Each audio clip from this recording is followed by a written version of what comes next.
நற்றினை பாடல் இந்த திணை புனக்காவல் சூழலை விளக்கும் மிகச் சிறந்த பாடல்களில் ஒன்று.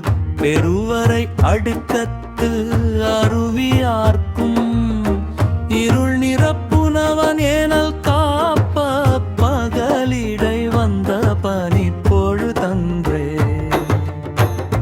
பொருள் பெரிய மலை சாரலில் அருவிகள் முழங்கும் ஓசை கேட்கிறது கரை நிறமுடையாவ.